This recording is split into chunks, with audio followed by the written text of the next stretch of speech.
চেণ্টাৰত সদৌ অসম আদিবাসী ছাত্ৰ সন্থাৰ কাৰ্বি আংলং জিলা সমিতিৰ উদ্যোগত ফুলনি আঞ্চলিক সমিতি গঠন আৰু সজাগতা সভা অনুষ্ঠিত। কাৰ্বি আংলং জিলাৰ ফুলনি পৰিষদীয় সমষ্টিৰ অন্তৰ্গত চেণ্টাৰৰ ২ নং কাৰকক বিলাসপুৰী গাঁৱত সদৌ অসম আদিবাসী ছাত্ৰ সন্থাৰ কাৰ্বি আংলং জিলা সমিতিৰ উদ্যোগত ফুলনি আঞ্চলিক সমিতি গঠন কৰা হয়। এদিনীয়া দিনজোৰা কাৰ্যসূচীত সদৌ অসম আদিবাসী ছাত্ৰ সন্থাৰ কাৰ্বি আংলং জিলা সমিতিৰ উদ্যোগত এখনি সজাগতা সভা অনুষ্ঠিত কৰা হয়। উক্ত সভাত সভাপতিত্ব কৰে জিলা সমিতিৰ উপসভাপতি ৰাজু গৌড়ে। সভাৰ উদ্দেশ্য ব্যাখ্যা কৰে জিলা সমিতিৰ সাধাৰণ সম্পাদক মনোজ কুমাৰ সূৰ্যবংশীয়ে। বৰ্তমান সময়ত সমাজত চলি থকা অন্ধবিশ্বাস, কুসংস্কাৰ, বাল্য বিবাহ, নাৰী শিক্ষা প্ৰচলন, নিচাসক্ত আদি বিষয়ৰ সন্দৰ্ভত গঠনমূলক আলোচনা কৰা হয়। ইয়াৰোপৰি সভাত অসম চৰকাৰক চাহ বাগিচাৰ শ্ৰমিকসকলৰ দৈনিক মজুৰি ৫৫১ টকা প্ৰদানৰ দাবী জনাই আদিবাসী ছাত্ৰ সন্থাৰ কাৰ্বি আংলং জিলা সমিতি। ইপিনে সজাগতা সভাৰ অনুষ্ঠানত ২১জনীয়া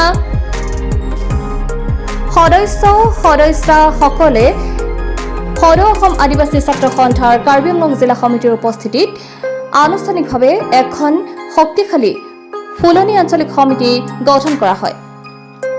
ফুলনি আঞ্চলিক সমিতিত সাধাৰণ সম্পাদক হিচাপে কমল সিং উজিৰ আৰু সভাপতি হিচাপে ৰাজ হালপাক দায়িত্বভাৰ প্ৰদান কৰা হয়।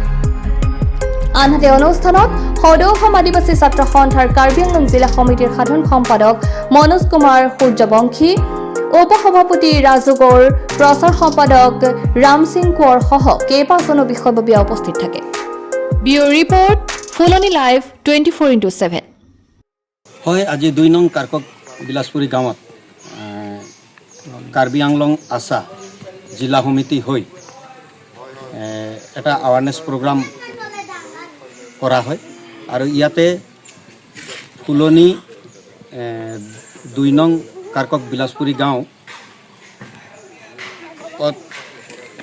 অন্ধবিশ্বাস, কুসংস্কাৰ, বাল্য বিবাহ, নাৰী শিক্ষা প্ৰচলন, লগতে আমাৰ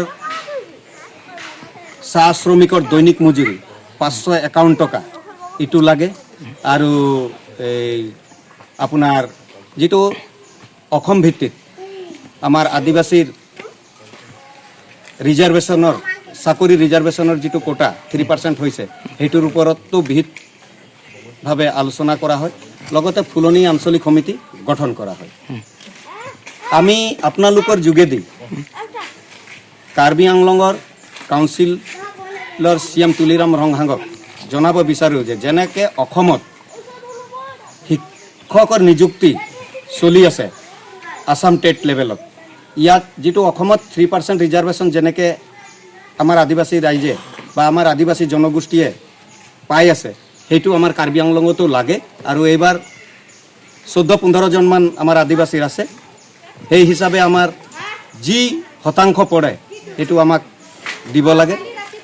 এইটো অনুৰোধও আছে আৰু দাবীও আছে। দ্বিতীয় নম্বৰ কথা হৈছে যে অলপ দিন আগতে হাওৰাঘাটত এটা কুসংস্কাৰ আৰু অন্ধবিশ্বাসৰ হৈ বহুত ডাঙৰ আমাৰ আদিবাসী সমাজত এটা ঘটনা পাৰ হৈ গ'ল।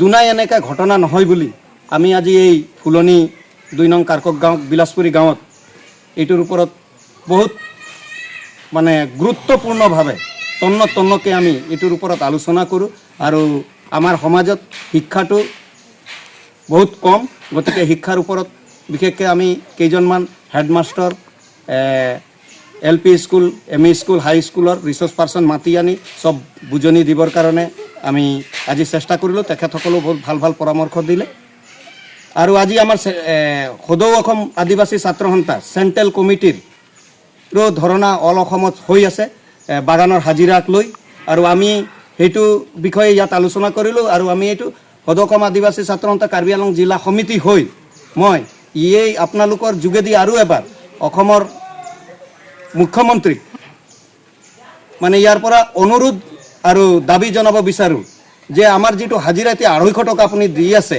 বাগানত, আপুনি চব কৰিব পাৰে, আপুনি ইমানখিনি কাম কৰি গৈ আছে আমাৰ আদিবাসী সমস্যাটোক সমাধান কৰিবৰ কাৰণে আপুনি আগবাঢ়ে, কিন্তু কুণ্ঠানুবোধ কৰি আগবাঢ়িছে। গতিকে এইটো একদম দিল খোলাকৈ দিয়ক, কেলৈ ছেমি স্কিল হাজিৰাটোও আমি পোৱা নাই। আনস্কিল 238, ছেমি স্কিল 280, স্কিল 350, কিন্তু আপুনি 250 টকা হাজিৰা দিছে আৰু আমাৰ ডিমাণ্ড হৈছে 551 টকা। গতিকে 551 টকা দিবৰ কাৰণে ব্যৱস্থা কৰক, তেতিয়া আমাৰ জনগোষ্ঠীটো খাই বৈ কাপোৰ পিন্ধি আৰু আমাৰ ল'ৰা ছোৱালীক শিক্ষাৰ দিশত পঢ়াই লিখাই আগবঢ়াই সমাজত এটা মানৱ সম্পদ গঢ়িবৰ কাৰণে এটা সুচাৰুৰূপে পৰিকল্পনা মানে ল'ব পাৰিব।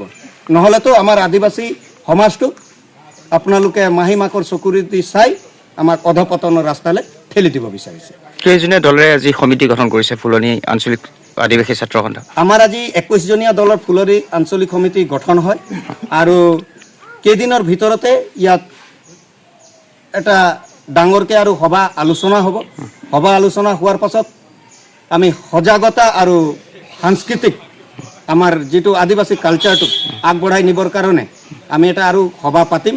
পাতাৰ পাছত তাত আমি আৰু কিছুমান সদস্য যদি ভৰাব পাৰোঁ তেতিয়া আমি ভৰাবৰ কাৰণে চেষ্টা কৰিম।